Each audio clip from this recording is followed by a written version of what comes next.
તો બનાસકાંઠાના વડગામમાં ધોધમાર વરસાદ વરસતા ખેતરો પાણીથી તરબોળ થયા છે। વડગામમાં મંગળવારે રાત્રે 2 થી સવારે 8 વાગ્યા સુધી 7 ઇંચ વરસાદ ખાબક્યો છે। વડગામ પંથકમાં ખેતરો જળબંબાકાર થયા છે। હવામાન વિભાગની આગાહીને લઈને વરસી રહ્યો છે વરસાદ। સમગ્ર જિલ્લામાં વરસાદી માહોલને લઈને જનજીવન પર અસર થઈ છે।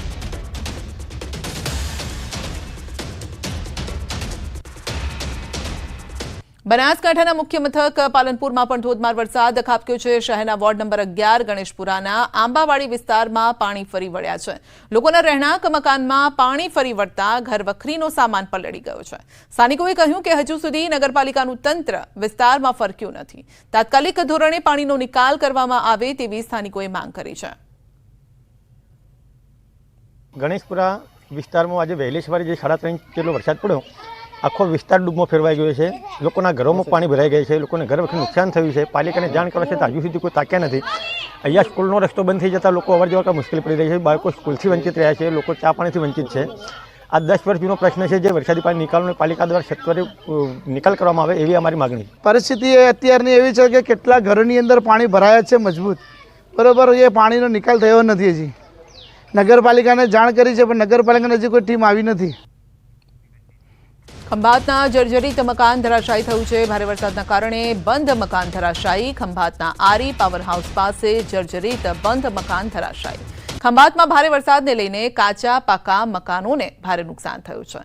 એકાએક જર્જરિત મકાન ધરાશાયી થયું, જો કે મોટી જાનહાનિ ટળી છે। તો લાઈવ દ્રશ્યો સામે આવ્યા છે। મકાન ધડાકાભેર તૂટી પડ્યું હતું અને તેના આ દ્રશ્યો સામે આવ્યા છે। તો લાંબા સમયથી આ જર્જરિત હતું મકાન અને વરસાદના કારણે પોલું પણ પડી ગયું, જેના કારણે અચાનક જ ધડાકાભેર તૂટી પડ્યું હતું। તો પંચમહાલના વેજલપુર ગામે 3 મકાનની દિવાલ પડી છે।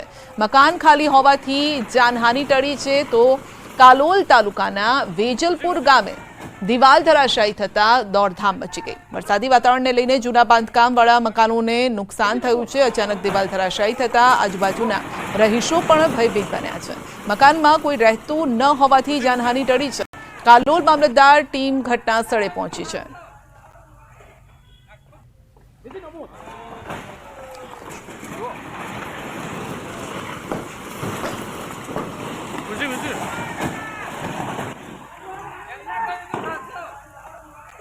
તો સાબર ડેરીના ચેરમેનની ચૂંટણી મામલે હાઈકોર્ટનો ચુકાદો। આગામી 3 સપ્તાહમાં સાબર ડેરીમાં ચૂંટણી કરવા નિર્દેશ।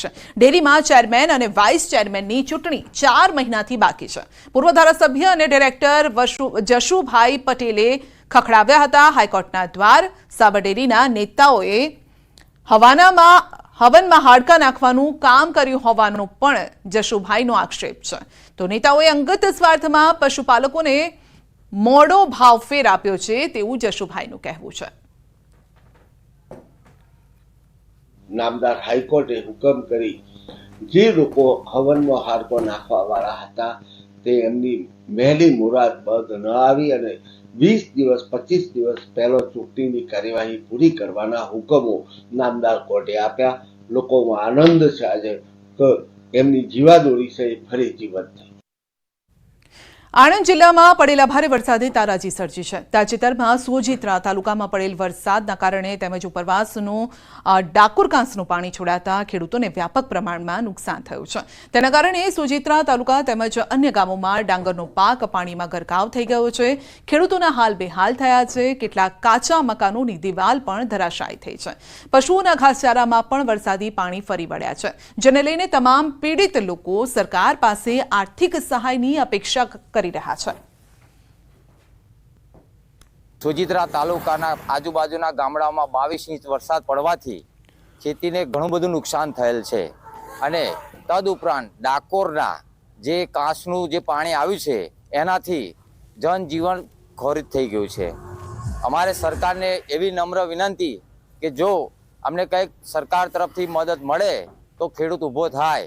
જે ડાકોર વાળું કાંસનું પાણી છોડે છે તેથી ડાંગરો બધી ડૂબી જાય છે અને મારું ઘર પણ પડી ગયું છે। તેથી સરકાર પાસે વિનંતી છે સરકારને કે અમારી મદદ કરે। દાહોદ જિલ્લામાં વરસેલા ધોધમાર વરસાદે ખેડૂતોને પાયમાલ કર્યા છે। ડાંગર, મકાઈ, સોયાબીન, રીંગણ સહિતના પાકોને નુકસાન થયું છે। ઝાલોદ તાલુકામાંથી પસાર થતા દિલ્હી મુંબઈ કોરિડોરના કારણે 14 ગામના ખેડૂતોને નુકસાન થયું છે। અનેક મકાનો તૂટી ગયા છે।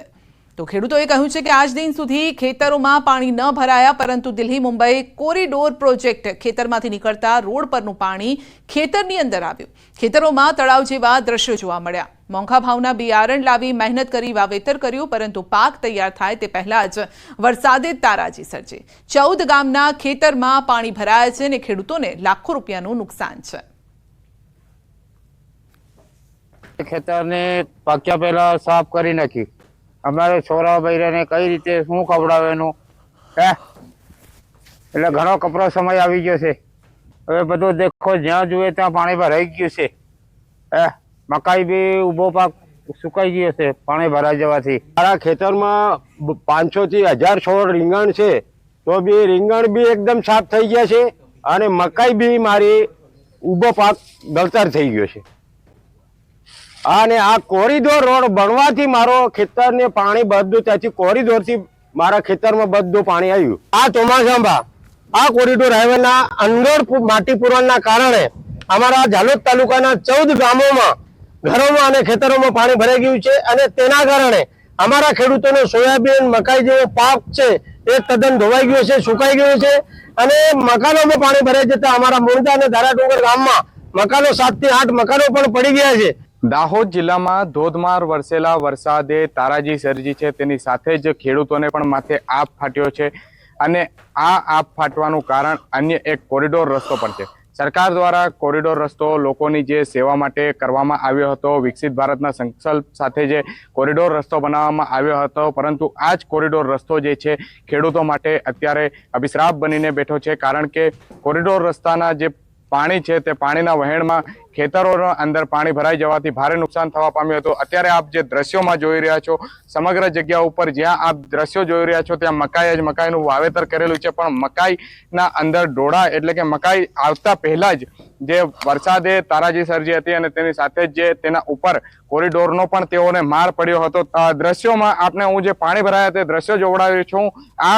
આટલા વર્ષોમાં કોઈ વાર નથી ભરાયા। એક ખેડૂત સાથે આપણે વાત કરી હતી, તેઓએ કીધું હતું કે 60 થી 65 વર્ષ પહેલા પણ તેઓ ખેતી કરી રહ્યા છે, તેમ છતાંય તેઓના ખેતરમાં આજ દિન સુધી પાણી નથી ભરાયું। પરંતુ કોરિડોર રસ્તાના કારણે જે કોતર તોડી પાડવામાં આવ્યું હતું અને કોતર તોડી પાડવાના કારણે જે ખેડૂતોના ખેતરમાં નુકસાન થવા પામ્યું છે, અંદાજિત 14 ગામોને કરોડોના રૂપિયાનું નુકસાન થવા પામ્યું છે। સૌરભ ગેહલોત, ન્યૂઝ 18 ગુજરાતી, દાહોદ। રાજકોટ શહેર તેમજ જિલ્લામાં જુલાઈ-ઓગસ્ટમાં પડેલ ભારે વરસાદે તારાજી સર્જી। વરસાદના કારણે ખેડૂતના પાકોને મોટા પ્રમાણમાં નુકસાન થયું છે। અતિ ભારે વરસાદના કારણે લીલા દુષ્કાળની સ્થિતિનું નિર્માણ થયું છે અને ત્યારે પડધરી